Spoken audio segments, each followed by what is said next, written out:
Let me know when you're starting. I'm filming. You are? How long have I been on? Like a couple of seconds. Did I pick my nose? That would be so embarrassing if I was like picking it, right? All right. Hi, Nora is our director today. My name is Mr. Courtney. We are going to do a math review from yesterday. And so on my paper here, Nora, can you film down? So on my paper here, you will see that I have the four try-me's from yesterday. Now, Nora thinks it's hard. But no, I mean filming this is hard. Filming it is hard. Yeah, because the math is easy, right? Yeah. I mean, for example, look at the first one here. I could just think of this. That's so easy. Yeah, I could think of this as 60 Girl Scout cookies. Hey, that's a lot. Hey, you know what? But I'm pretty sure I ate it. Okay, and then I could split them into 4 pieces because that's what that tells me to do. And then I could think about, well, if I ate 3/4 of them, I would be in a lot of trouble. But I would probably get more than 30 because 30 is half. And you know what? Boom, I suddenly realized that if I took 60 and divided by 4, I could put 15 in each. And guess what? Now I know that my answer is 45. Oh my God, I didn't even have to do any math. But that's what we're practicing today. So we're going to do the math on top. And we know that we can put a 1 on the bottom of every number, just like we can put a decimal and a 0. And so I'm going to multiply across. I'm going to get 180 pieces all together and put them into 4. I'm going to divide that by 4. And when I do that, I can kind of think of the 18 divided by 4 and kind of save that 0. 18 divided by 4 is 4, right? And then when I do that, what do I get left over? Right? What do I get left over? I get 4 times 4 is 16, right? And that's 160 if I think about it that way, right? And guess what? That leaves me the 20 left over.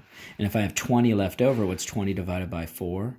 It's 5. And that means I have a grand total of 45. Now, some of you math brainiacs out there probably thought, Mr. Courtney, you're doing too much work. Just think of factors. 4 goes into 4 once, 4 goes into 60, 15 times. Check this out. 3 times 15, Honora.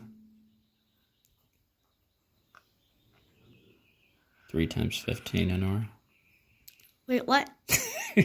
45 over 1, and of course that is 45. So we got number 1 done. If you got 45, give yourself a super deluxe wave. This is Mr. Courtney's happy picture, me surfing. All right, let's do number 2. So first of all, what if I had 72 pieces? What if I had 72 groups of 1/12? Well, that's too complicated for me, so I'm going to switch it around. I'm going to think of it this way. I'm going to think of 1/12 group of 72. Now, if I got 72 and I split, technically it's the same, but if I split 72 into 12 little pieces and I only give you 1, I'm not giving you a lot. Okay? That's so rude. Yeah, totally. And I could prove that by doing the math. 72. Wait, actually, it matters what it is.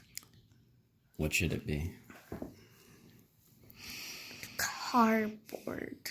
1/12 of cardboard. That is the weirdest real-life situation ever, but okay. It's 1/12 inch of cardboard, and I have that 72 times. It looks like Honora is going to be making an art project. So how many full inches of cardboard do I have? Well, I have 72 pieces, but I have to divide them by 12 because it takes 12 of them to make a full inch. Ha ha. And that is 72 divided by 12. I know my multiplication facts and my division facts, so that's 6.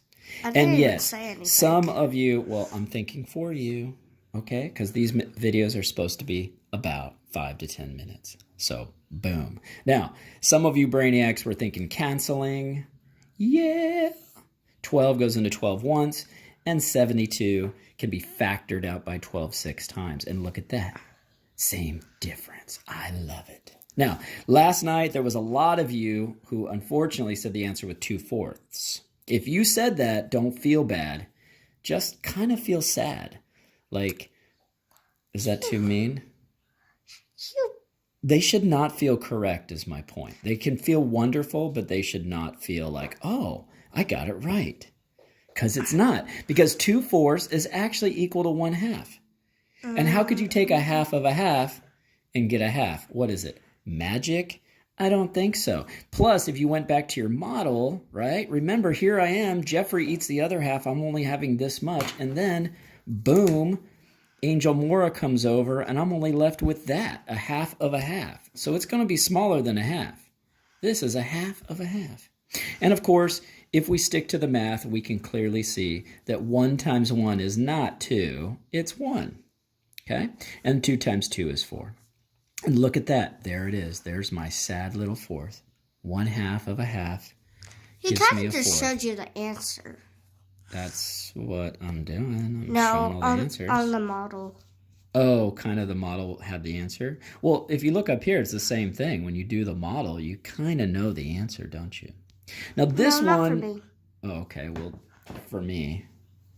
All right, back to the lesson. We'll debate later. But on number 4, obviously, this is really hard to draw. And no offense, but Mr. Courtney is not going to draw 10 little lines with 9 in it and then do 16. That is crazy. But I'll tell you what I will do is I will estimate. Because I know that 9/10 is almost 1 whole.